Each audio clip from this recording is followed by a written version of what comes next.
The Apollo University, University of Leicester, 35 lakhs fees for 3-year BTech CSE UK.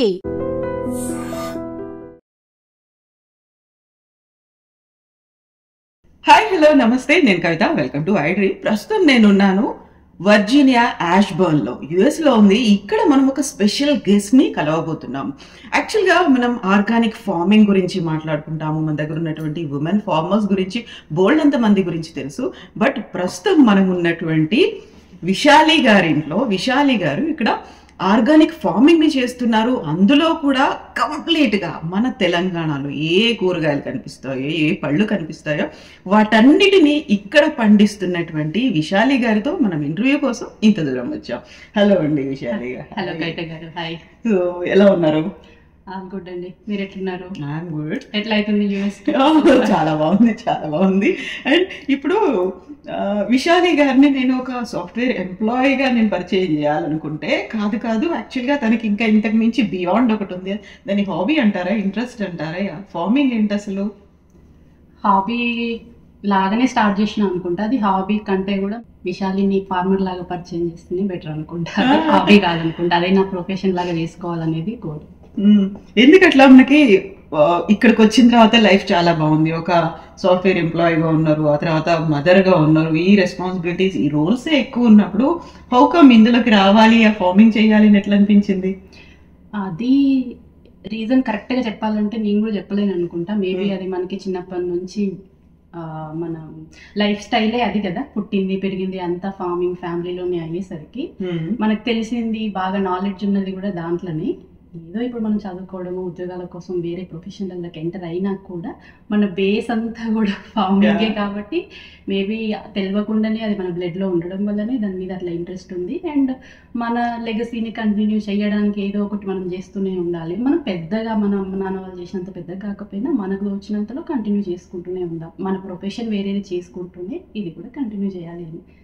అది అంతే. ఎందుకు reason అంటే గట్టిగా ఎవరం కూడా చెప్పలేము అనుకుంటా. అది మనకి చిన్నప్పటి నుంచి అది అలవాటు అయ్యింది కాబట్టి అట్లా ఇంట్రెస్ట్ వచ్చేసి. ఇప్పుడు మనం ఏదైనా ఒక ఇంక బిజినెస్ చేయాలి, కొన్ని ఇంట్రెస్ట్లు ఉన్నాయి అంటేనే దానికే we need to take lots of permissions. చాలా ఉంటాయి. ఇక్కడ ఎట్లుంటది, అక్కడ మళ్ళీ మనం తెలంగాణలో ఇండియాలో ఉన్న దానికంటే కూడా ఇక్కడ అన్ని డిఫరెంట్గా ఉంటాయి. లైసెన్సులు తీసుకోవాలి, పర్మిషన్స్ ఉంటాయి. And they will be checking every time, ప్రతిదీ. అందులోనూ అసలే ఆర్గానిక్ ఫార్మింగ్ ఏంటి, ఇక్కడికి వచ్చిన తర్వాత మళ్ళీ అక్కడున్న పంటలు అవన్నీ ఇక్కడ పండించుకోవడం ఏంటి, అంత ఈజీ కాదు కదా యాక్సెప్ట్ చేయడానికి కూడా.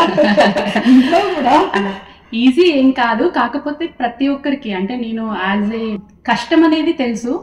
ఇండియన్ వెజిటబుల్స్ని ఇక్కడ గ్రో చేయడం అనేది అది అన్నిటికంటే మెయిన్ బిగ్ టాస్క్.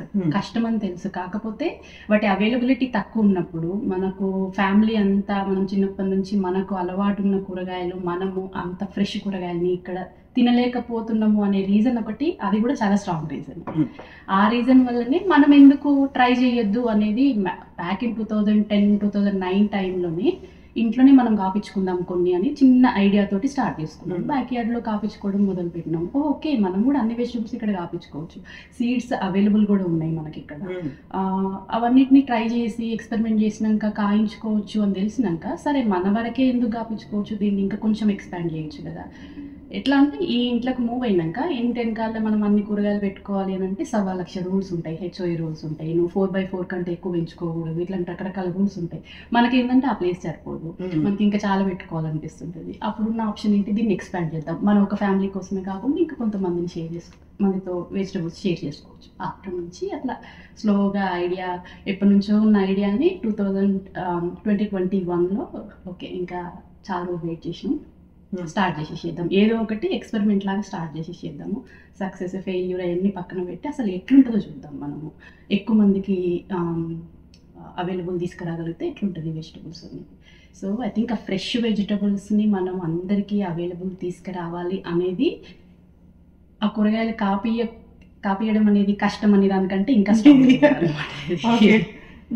సో అక్కడ ఉండే మనం వీళ్ళు మనకు కావాల్సినవన్నీ దొరుకుతాయి ఊళ్ళల్లో. ఇప్పుడు కూడా అక్కడ సూపర్ మార్కెట్లు ఇవన్నీ వచ్చినప్పుడు కూడా కొన్ని ఫ్రోజన్ ఉంటాయి, కొన్ని మనకి స్టోర్స్లో అవైలబుల్గా ఉన్నాయి. కాకుండా ఇప్పటికి కూడా బ్యాక్ ఇన్ విలేజెస్ మనకు అవసరమైన అప్పటికప్పుడు తెచ్చుకొని వండుకోవడం అనే కాన్సెప్ట్ ఉంటుంది.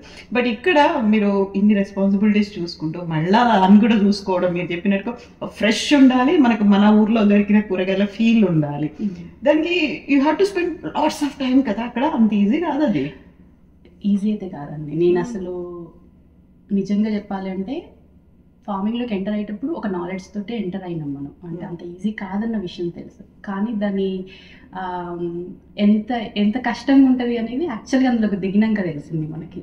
ఒక్క విధంగా చెప్పాలంటే నేను చేస్తున్న సాఫ్ట్వేర్ జాబ్ మీద ఇంకా కొంచెం రెస్పెక్ట్ పెరిగింది నాకు ఫార్మింగ్లోకి ఎంటర్ అయినాక. మనము అన్ని కరెక్ట్గా ఉండి రోజు వెళ్ళేసేసి జస్ట్ వర్క్ చేయడానికి కూడా చాలాసార్లు కంప్లైంట్ చేస్తుంటాము, ఇట్లా స్ట్రెస్ ఉంది అట్లా స్ట్రెస్ ఉంది అని. కానీ మనం వెళ్ళి ఇక్కడ ఫిజికల్గా కూడా వర్క్ చేస్తూ, ఒక ఫిజికల్గానే కాకుండా నీకు ఇప్పుడు చాలా రకాల డే టు డే డీల్ చేయాల్సినవి చాలా ఉంటాయి ఫామ్లో. ఎవ్రీడే ఏదో ఒక కొత్త ప్రాబ్లం వస్తూనే ఉంటుంది, అప్పటికప్పుడు సొల్యూషన్ ఫైండ్ అవుట్ చేసుకోవాలి. డెసిషన్ మేకింగ్, రకరకాల డెసిషన్స్ తీసుకోవాల్సి వస్తుంది. ఒక 100 రకాల క్వశ్చన్స్ వస్తాయి, ఈరోజు ఏం చేయాలి అని చెప్పేసి అక్కడికి పోతే. సో ఇవన్నీ చూస్తుంటే నాకైతే కష్టం అనేది పక్కాగా నేనే కాదు, మీరు ఎవరిని అడిగినా చెప్తారు ఫార్మింగ్ అనేది కష్టము అని చెప్పేసి. అండ్ చాలా మందికి చెప్తుంటారు వేరే అదర్ ఫీల్డ్స్లో ఉన్న వాళ్ళకి, యాక్చువల్గా ఎవరు కంప్లైంట్ చేయకండి అదర్ ఫీల్డ్స్లో ఉన్నప్పుడు, చాలా బెటర్ మీకు ఫార్మింగ్ కంటే అని చెప్పేసి. సో ఇక్కడ మనం ఆర్గానిక్ ఫార్మింగ్ అంటే ఇష్టం వచ్చినట్టుగా పెస్టిసైడ్స్ అవి కూడా ఎక్కడ కూడా వాడడానికి ఉండదు. అందులోనూ మోరోవర్ మీరు మన ఊళ్ళో దొరికేవి అంటే అక్కడ నుంచి విత్తనాలు అవన్నీ తీసుకురావడానికి కూడా ఉండదు కదా, అంత ఈజీ యాక్సెస్ అనేది కూడా ఉండదు. అక్కడ బోల్డెన్ ఇష్యూస్ ఇమిగ్రేషన్ దగ్గర, ఇక్కడ ఎయిర్పోర్ట్ లో అవన్నీ కూడా ఉంటాయి కాబట్టి వాటిని ఎట్లా పిక్ చేసుకుంటారు, ఏం చేస్తున్నారు అసలు? మామూలుగా మనమైతే యాజ్ ఎ నార్మల్ ప్యాసింజర్ లాగా మనతో సీడ్స్ ఏవి తెచ్చుకోలేము ఇక్కడికి. ఐదర్ నీకు ఆల్రెడీ ఒక లైసెన్స్ ఉండాలి, యూఎస్డిఏ దగ్గర నుంచి లైసెన్స్ ఉండాలి, సీడ్స్ ఇంపోర్ట్ చేసుకోవడానికి లైసెన్స్ ఉండాలి. ఆ సీడ్స్ని కూడా మనం every seed packet that we get మనం ఒక ప్రూఫ్ అదంతా కూడా, ఆ కంప్లీట్ సీడ్ ఫ్యామిలీ హిస్టరీ అంతా చూపించే ప్రూఫ్ అంతా మనకు ఆ సప్లయర్ దగ్గర నుంచి తీసుకొని క్యారీ చేయాలి, ఒకవేళ మనమే తీసుకొస్తున్నాము అంటే. లేదు మనం పోస్ట్లో అట్లా తెప్పించుకోవాలనుకున్నా కూడా every proof they have to ఆ బాక్స్ మీద అటాచ్ చేసి పంపించాలి. మనము పర్సనల్గా ఫామ్ కోసం అట్లాంటి పర్మిషన్స్ ఈ లాస్ట్ 4 yearsలో తీసుకోవాలి. యాక్చువల్గా నేను ఇప్పుడు యాక్టివ్గా వర్క్ చేస్తున్నా లైసెన్స్ తీసుకోవడానికి. కాకపోతే ఇక్కడ చాలామంది ఉన్నారు మన ఇండియన్ ఫార్మర్స్, సీడ్స్ సెల్ చేసే వాళ్ళు చాలా మంది ఉన్నారు. వాళ్ళు ప్రాపర్ ప్రాసెస్ ఫాలో అయ్యి వాళ్ళు ఆన్లైన్ స్టోర్స్ ఓపెన్ చేసి త్రూ అవుట్ యూఎస్ సీడ్స్ అందరికీ అవైలబుల్ చేస్తున్నారు. కాకపోతే నాకైన ప్రాబ్లం ఏంటంటే నేను ఎందుకు వాళ్ళ దగ్గరనే కొనడం ఎందుకు కంటిన్యూ చేస్తలేను అని అంటే, వాళ్ళంతా బ్యాక్ యార్డ్ గార్డెనర్స్ని టార్గెట్ చేస్తారు. నాకు కావాల్సిన సీడ్స్ బల్క్లో కావాలి. సో నేను పే చేయాల్సిన ప్రైస్ అదంతా కూడా నేను చిన్న చిన్న ప్యాకెట్స్ కొనుక్కోవాల్సి వస్తుంటుంది. సో అందుకోసం నేనే ఎందుకు నాకు ఓన్ లైసెన్స్ తెచ్చుకొని మనం నెక్స్ట్ స్టార్ట్ చేసుకోవచ్చు కదా, అట్లీస్ట్ నా ఫామ్ కోసం నేను ఓన్గా ఇంపోర్ట్ చేయించుకుందాం ఇండియా నుంచి. సో అది చాలా పేపర్ వర్క్ ఉంటుంది. ఒక్కసారి గో త్రూ అయ్యి మీరు ఆ ప్రాసెస్ అంటే తర్వాత అంత సింపుల్. సో ఇప్పుడు మీరు చెప్పినట్టుగా బ్యాక్ యార్డ్ ఫార్మింగ్ కోసం అవైలబుల్ గా ఉన్న సీడ్స్ తో ఇవన్నీ చేస్తూ వచ్చింది. బల్క్ లో కావాలి అంటే you need to take permission. యాక్చువల్గా ఫార్మింగ్ కోసం నేను వెళ్తున్నాను అనుకున్నప్పుడు you need to get that land ఒకటి తీసుకోవాలి, దానికి సంబంధించి నాకు ఎక్స్పీరియన్స్ ఉంది అని చెప్పుకోవాలి, నేను చేస్తున్నా అని చెప్పుకోవాలి, దానికి కావాల్సినటువంటి ఎక్విప్మెంట్ అనేది ఉంటుంది, కొంతమంది వర్కర్స్ హెల్ప్ అనేది ఉంటుంది. ఇవన్నీ కూడా చాలా కష్టం కదా. అది కష్టమే అండి. మామూలుగా ఏ సపోర్ట్ లేకుండా నేనే వెళ్ళి ఎవ్రీథింగ్ ఫిగర్ అవుట్ చేసుకొని చేయాలి అంటే మాత్రం నిజంగా కూడా కష్టమయ్యేది. లక్కీలీ మాకేమైంది అంటే మేము ఫస్ట్ ఈ ఐడియా అనుకోగానే జస్ట్ చిన్న గూగుల్ సెర్చ్ అంతే చేస్తే లౌడన్ కౌంటీలో ఇట్లా నేను ఫామ్ ఓపెన్ చేయాలనుకుంటున్నా, ఏంటి నేను చేయాల్సిన స్టెప్స్ ఏంటి అంతే, చిన్న సెర్చ్ తోటి నీకు మొత్తం ఇన్ఫర్మేషన్ అంతా వచ్చేసేస్తుంది. Loudoun extension office or Loudoun economic development office వీళ్ళని కాంటాక్ట్ చేస్తే వాళ్ళు మీకు గైడ్ చేస్తారు అంతే. నాకు ఫస్ట్ వచ్చిన ఇన్ఫర్మేషన్ అది. ఇమీడియట్గా మేము వాళ్ళని కాంటాక్ట్ చేసినాం. వాళ్ళు మొత్తం ప్రాసెస్ అంతా ఎక్స్ప్లెయిన్ చేసి, అండ్ మీకు ఏంటి ల్యాండ్ కొనాలనుకుంటున్నారా, లీజ్ తీసుకోవాలనుకుంటున్నారా, ఎంత ల్యాండ్ కోసం చూస్తున్నారు, సో వాళ్ళ దగ్గరికి ల్యాండ్ ఓనర్స్ కూడా అప్రోచ్ అవుతారు కదా, నాకు నీ ల్యాండ్ లీజ్కి ఇద్దాం అనుకుంటున్నా, ఇట్లాంటి ఫార్మర్స్ కోసం చూస్తున్నా, వాళ్ళ రిక్వైర్మెంట్స్ ఇట్లా ఉంటాయి, నాకు ఆర్గానిక్ వాళ్ళు కావాలి, ఇంత ల్యాండ్ ఇవ్వగలుగుతా, వాళ్ళ రిక్వైర్మెంట్స్ మన రిక్వైర్మెంట్స్ మ్యాచ్ అయినాయా లేదా చూసి ఫైనల్లీ నాకు విత్ ఇన్ 2 weeks ఒక పర్సన్తో కాంటాక్ట్ చేయించారు అనమాట. మీరు ఇద్దరు మాట్లాడుకోండి, మీ ఇద్దరికి ఓకే ఉంటే ఇంకా స్టార్ట్ చేసుకోండి ప్రాసెస్ అని చెప్పేసి. ఫస్ట్ పర్సన్ నేను ఎవరినైతే రీచ్ అవుట్ అయినో వాళ్ళతోటి వెళ్ళిపోయినాం మేము. లక్కీలీ ఐ థింక్ అది నాకు మేజర్ స్టెప్ అనుకుంటా ఇందులోకి. అంటే చాలా పెద్ద సపోర్ట్ నాకు ఆ ఫార్మింగ్లోకి ఎంటర్ అవ్వడానికి. డగ్ ఫ్యాబియోలి అని చెప్పేసి తనతోటి కాంటాక్ట్ చేయించారు లౌడన్ ఎక్స్టెన్షన్ ఆఫీస్ వాళ్ళు.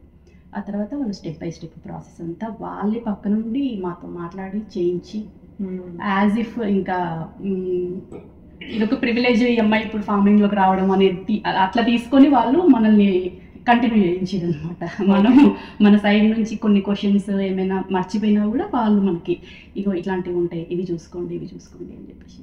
సో ఇండివిజువల్గా మీరు ప్రైవేట్గా మాట్లాడుకోవడానికి లేదు, everything should happen only from అక్కడ గవర్నమెంట్ దగ్గర నుంచి. ఏమీ లేదు, నేను నాకు ఏంటంటే కాన్ఫిడెన్స్ కోసం పక్కన ఎవరైనా ఎక్స్పీరియన్స్డ్ వాళ్ళు ఉండి చెప్తే మనం స్టెప్స్ అన్ని కరెక్ట్గా ప్రాపర్గా తీసుకోవచ్చు. ఎందుకు ఊరికనే అట్లా మళ్ళీ బ్యాక్గ్రౌండ్లో మనది మనం చేసుకొని మనకు ఫ్యూచర్లో మన ల్యాండ్ లార్డ్తో ఏమైనా ప్రాబ్లమ్స్ వస్తుండొచ్చు, తెలియదు కదా ఎట్లుంటారు అని చెప్పేసి. సో ప్రాపర్గా వెళ్తేనే మనకు ఒక ప్రాసెస్ ప్రకారం వెళ్తే మనకు ఫ్యూచర్లో ఏం ప్రాబ్లమ్స్ రావు. అందుకని చెప్పేసి నేను వాళ్ళ త్రూనే వెళ్ళినాను అనమాట. సో మీరు కాంటాక్ట్ చేసిండ్రు, వెరీ ఫస్ట్ పంట వేసింది ఏంటిది? వెరీ ఫస్ట్ పంట వేసింది ఆనియన్స్ అండి. నాకు బాగా గుర్తు. ఆనియన్స్ ఎందుకు పెట్టినామంటే అది సీజన్, ఇంకా మనకి మార్చ్ ఫెబ్ ఆ టైంలో మేము డిస్కషన్స్ స్టార్ట్ చేసినాము. మార్చ్ కల్లా తను నాకు ల్యాండ్ ఇచ్చేసేసారు, మీరు ఇంకా స్టార్ట్ చేసేసుకోండి యూజ్ చేసుకోవడం అని. ఆ సీజన్కి మార్చ్ మిడ్ టైంకి మేము వేయాల్సింది as per the plan onions. So ఆనియన్స్తో స్టార్ట్ చేసుకున్నాం. ఆ తర్వాత మనకి మేకి కానీ ఇండియన్ వెజిటబుల్స్ పెట్టే వెదర్ మనకి వస్తుంది అనమాట. కొంచెము టెంపరేచర్స్ కూడా 50 above అట్లా వెళ్ళిపోతాయి, అప్పుడు మనం ఇండియన్ వెజిటబుల్స్ పెట్టుకోవచ్చు. సో ఆ మార్చ్లో అదొక్కటి పెట్టినాక మిగతా పనులు కంటిన్యూ చేసుకున్నాం మేము. అంటే మిగతా బెడ్స్ అన్ని రెడీ చేసుకోవడము, అది మనకు మే వరకు టైం ఉంది కాబట్టి అక్కడ ఆ పనులు చేసుకుంటూ ఇంట్లో నారు పెంచుకోవడం స్టార్ట్ చేసినాం అనమాట ప్యారలల్గా. ఇక్కడ పెంచింది తీసుకెళ్ళి అక్కడ నాటేవాళ్ళు. అంటే కొన్ని అన్ని కాదు, కొన్ని ఇప్పుడు టమాటో, పచ్చిమిర్చి, లేకపోతే వంకాయ ఇట్లాంటివన్నీ మనము నారు కావాలి, డైరెక్ట్ గింజలు వేయం కాబట్టి అది నారంతా కూడా ఫిబ్రవరి ఎండింగ్లో అట్లా మేము ఇంట్లో మొత్తం బేస్మెంట్లో ఫుల్ లైట్స్ అది, ఎందుకంటే మన గ్రీన్ హౌసెస్ అవి లేవు. సో ఇంట్లోనే ఆర్టిఫిషియల్గా లైట్స్ అవి పెట్టి సెటప్ చేసి, అది మనకు అలవాటు, బ్యాక్ యార్డ్లో చేసినాం మనకు తెలుసు కాబట్టి ఇంతకుముందు ఆ ప్రాసెస్ అంతా అది స్టార్ట్ చేసుకున్నాము. డే టైంలో అక్కడ ఎప్పుడైనా ఈవినింగ్ ఆఫ్టర్ వర్క్ 4:30 ఆ తర్వాత వెళ్ళిపోయి చీకటి అయ్యే వరకు అక్కడ ఫినిష్ చేసుకుని వచ్చి మళ్ళీ ఇంట్లో అది నారు పని అది చూసుకునేటోళ్ళము. మేకల్లో మనకి నారంతా రెడీ అయిపోయింది, పెరిగిపోయింది. సో నాటుకోవడం. సో పర్మిషన్ తీసుకున్నారు, వెరీ ఫస్ట్ క్రాప్ ఏమో ఉల్లి వేసిండ్రు. వచ్చినటువంటి ఈల్డ్ కావచ్చు, వచ్చినటువంటి లాభం ఎట్లా అనిపించింది? ఫస్ట్ ఇయర్ ఈల్డ్ చాలా బాగా వచ్చిందండి. ఫస్ట్ ఇయర్ అనే కాదు, యాక్చువల్లీ నాకు ఆ ల్యాండ్ అక్కడ ఉన్న సాయిల్ చాలా బాగుంది అని అనిపిస్తుంది చూసి. నా బ్యాక్ యార్డ్ కంటే కూడా నాకు అక్కడ బాగా కాసేది అనమాట. ఈల్డ్ మాత్రం చాలా బాగా వచ్చింది. స్ట్రగుల్ అయ్యింది ఎక్కడ అంటే మాకు అంతంత ఈల్డ్ని దాన్ని మొత్తం కస్టమర్స్కి పంపించేసేయడము, అక్కడ మాకు బాగా ప్రాబ్లం ఉంది. ఒక్కోసారి మంచి అయ్యే థింగ్స్ కూడా మనకు ప్రాబ్లమ్స్ అవుతాయి చూడండి. ఈ విషయంలో మాకు అదే అయింది అనమాట. ఈల్డ్ అన్ఎక్స్పెక్టెడ్లీ చాలా వచ్చింది. మేము కూడా అంత వస్తుంది అనుకుంటాం. మేము ఒక 20-25 ఫ్యామిలీస్ని సపోర్ట్ చేద్దాము ఫస్ట్ ఇయర్ అని అనుకున్నాము. అది ఇంకా కొంచెం ఎక్కువ మందిని సపోర్ట్ చేసి అంత వెజిటబుల్స్ వచ్చినాయి అనమాట. సో ఎన్ని ఎకరాలు తీసుకున్నారు? ఎట్లా ఆయన హౌ యువర్ కాంట్రాక్ట్ లీజ్ అనేది ఎట్లా కంటిన్యూ అవుతుంది? ఎంతకాలానికి తీసుకున్నారు? మేము అసలు యాక్చువల్లీ ఏమి ప్రాపర్ లీజ్ ఇట్లా ఇన్ని ఇయర్స్ అనేమి అగ్రిమెంట్ పెట్టుకోలేదు. నాకు కావాల్సిన ఫ్లెక్సిబిలిటీ ఏంటి అంటే మేము ఫస్ట్ ఇయర్ అయితే ట్రై చేసి చూస్తాము ఎట్లుంటుంది అనే దాన్ని బట్టి నెక్స్ట్ ఇయర్ కంటిన్యూ చేయాలా లేదా అని చెప్పేసి ఆయన మమ్మల్ని టెస్ట్ చేసుకోవడానికి కూడా. ఎందుకంటే వచ్చిన ప్రతి ఒక్క ఫార్మర్ కరెక్ట్గా ప్రాపర్గా ఫాలో అయ్యి, ఎందుకంటే తనది ఒక వినియార్డ్. ఎవ్రీ డే వైన్ టేస్టింగ్ కోసం కస్టమర్స్ వస్తుంటారు తనకి మెయిన్ గోల్ ఏంటంటే ఆ బ్యూటిఫుల్ సీనరీ మెయింటైన్ చేయడం అనేది గోల్ తనకి. అదర్వైజ్ ఎందుకంటే వాళ్ళు వచ్చేదే అక్కడ కూర్చొని బయట కూర్చొని మంచిగా కొద్దిసేపు వైన్ తాగుకుంటూ ఆ వ్యూస్ అవి ఎంజాయ్ చేసి వెళ్ళడం అనేది. నేను అక్కడికి వెళ్ళి నా ఫామ్ ఏదో స్టార్ట్ చేసి అడ్డదిడ్డంగా తీగలు అటుపడిపోయి ఇటుపడిపోయి పిచ్చి పిచ్చిగా ఉంటే ఆయనకు కూడా ప్రాబ్లమే కదా. సో ఆయన మమ్మల్ని టెస్ట్ చేయడానికి, అండ్ ఆయన టూ మెనీ రెస్ట్రిక్షన్స్ పెడుతున్నాడా, ఎట్లుంటుంది, మాకు ఫ్రీడమ్ ఉంటుందా లేదా అని నేను ఆయనని టెస్ట్ చేసుకోవడానికి నాకు 1 year పక్కాగా టెస్టింగ్ టైం కావాలి. మేము అదే మాట్లాడుకున్నాం అనమాట. మనకి 1 year తర్వాత బాగా నచ్చితే నెక్స్ట్ ఇయర్ కంటిన్యూ చేస్తాము. సో అదొకటి కూడా మాకు బాగా వర్కౌట్ అయింది. ఇట్లా 5 years లాంగ్ టర్మ్ అట్లా నేను పెట్టుకోలేదు. మేము కూడా ఏంటంటే డిస్టెన్స్ చాలా దూరం ఉంది కాబట్టి 1 year మనకి ఫస్ట్ ల్యాండ్ దొరకడం ఇంపార్టెంట్, తర్వాత చూద్దాం ఎక్కడైనా దగ్గర దొరుకుతుందేమో అని పెద్దగా లాంగ్ టర్మ్ కమిట్మెంట్ తీసుకోలేదు. కానీ మాకు అక్కడ బాగా నచ్చేసి అట్లాగే కంటిన్యూ చేస్తున్నాము. ఏ రోజు కూడా ఇట్లా లీజ్ అగ్రిమెంట్స్ అవి ఇవి అని ఏమీ లేవు అనమాట. ఇంకా తర్వాత ఆ 1 year తర్వాత రిలేషన్ ఎస్టాబ్లిష్ అయినాక. సో ఆయన దగ్గర నుంచి లేకుంటే ఫ్యామిలీ దగ్గర నుంచి వచ్చినటువంటి ఆ రియాక్షన్స్ ఉంటాయి కదా, మనకి యూజువల్గా మనం నారు వేసినప్పుడు కాదు అని ఒక ఫీల్ ఉంటుంది చూడండి, పంట చేతికి వచ్చినప్పుడు వచ్చే ఫీల్ ఎట్లా అనిపించింది? మా ల్యాండ్ ఓనర్ దగ్గర నుంచి ఫ్యామిలీ దగ్గర నుంచి. ల్యాండ్ ఓనర్ దగ్గర నుంచి మాట్లాడితే ఆయన చిన్న ఒక కార్ట్ లాంటిది డ్రైవ్ చేస్తూ తిరుగుతూ ఉంటాడు ఇప్పుడు వైన్యార్డ్లో. ఆయనకి ఎవ్రీడే మార్నింగ్ అండ్ ఈవినింగ్ వెళ్ళేసేసి ఆ కూరగాయలన్నీ చూడడం, ఆయనకి ప్రతి వెజిటబుల్ చాలా వింతగా కనిపిస్తాయి. ఇంత పోడు స్నేక్ గార్డ్లు కనిపిస్తుంటాయి, పొట్లకాయలు, సోరకాయలు ఇవన్నీ కనిపిస్తుంటే ఆయనకి వింతగా కనిపిస్తుంటది కదా. వాళ్ళైతే అసలు చాలా సర్ప్రైజ్ అయ్యారు. అంటే ఇంత క్రాప్ తీయడము ఇది మేము అంటే వాళ్ళు హ్యాపీగా ఫీల్ అయ్యారు ఫస్ట్ మా ల్యాండ్ ఓనర్స్.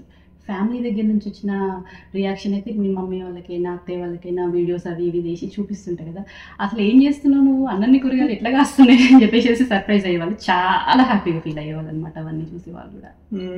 సో యూజువల్గా మన దగ్గర ఉన్న పంటలు ప్రతి చోట పండుతాయా లేదా, ఇక్కడ దాన్ని ఈ వెదర్ కండిషన్స్ని యాక్సెప్ట్ చేసుకుంటే ఆ తట్టుకొని నిలబడతాయా, ఇట్లా వస్తాయా, మనం అనుకుంటే టేస్ట్ ఉంటుందా లేదా, ఇదంతా ఎక్స్పెరిమెంట్ స్టేజే కదా. ఎక్స్పెరిమెంట్ స్టేజ్లోనే ఆర్గానికే నేను చేస్తాను, నేను మెల్లిమెల్లిగా ఎక్స్టెన్షన్ చేసుకుంటూ వెళ్తాను అంటే ఎప్పుడైనా అనిపించిందా లైక్ ఇదే కొంచెం కష్టం అయ్యేట్టున్నది అనేది? చాలాసార్లు అనిపించింది. అంటే నేను బ్యాక్ యార్డ్లో చూడని కొత్త కొత్త పురుగులు అక్కడ చూసేదాన్ని. పొట్లకాయ, దోసకాయ ఇవి ఒక రోజు సడన్గా మేము ఈవినింగ్ ఫామ్కి వెళ్ళేసరికి చెట్లు మొత్తం ఇంత సైజు ఉన్నాయి చెట్లు, అప్పటికి ఇంకా 1 feet కూడా ఫుల్ గ్రో అవ్వలేదు. మొత్తం కంప్లీట్ లీవ్స్ అంతా హోల్స్ పడిపోయి బ్రౌన్ కలర్ ఒకటే రోజులో. ఏమైందో అర్థం కాదు. ఫస్ట్ డే దగ్గరికి వెళ్ళి చూస్తే ఒక రకమైన పురుగు కనిపించింది. దాన్ని ఏమంటారో తెలియదు, దానికి ఏం స్ప్రే చేయాలో తెలియదు, ఈవెన్ ఆర్గానిక్ అయినా కూడా ఏం స్ప్రే చేయాలో తెలియదు. కంప్లీట్గా పెట్టిన 100% చెట్లు అన్నీ అట్లనే తయారైపోయినాయి. మేము అప్పటికే ప్లాన్గా అన్ని ఒక దగ్గర పెట్టొద్దు, డిసీజ్ వస్తే మళ్ళీ మొత్తం ఆ బ్యాచ్ అంతా పోతుంది అనేసి స్ప్రెడ్ చేసినాం పెట్టేటప్పుడు. అయినా కూడా అన్నిటికీ వచ్చేసేసింది. ఆ ఫస్ట్ క్రాప్ ఫస్ట్ పెట్టిన బ్యాచ్ అంతా పోయింది. పొట్లకాయలు, దోసకాయలు మాకు ఫస్ట్ ఇయర్ లేట్ వచ్చినాయి, ఎందుకంటే మేము మళ్ళీ సెకండ్ పెట్టాల్సి వచ్చింది. ఈ లోపల రీసెర్చ్ చేసి ఫొటోస్ ఎక్స్టెన్షన్ ఆఫీస్ వాళ్ళకి పంపిస్తే ఇప్పుడు ఏంటిది, దీనికి ఏం స్ప్రే చేయాలని వాళ్ళ సొల్యూషన్ పంపించారు. మనం ఈ లోపల అవి ఆర్డర్ చేసి అవి ఇంటికి డెలివరీ అయ్యి ఆ పురుగులు అదంతా వచ్చేదానికి ఒక 3-4 days అనే టైం పట్టుద్ది. ఆ టైంలో మేము ఆ చెట్లన్నీ పోయినాయి అనమాట.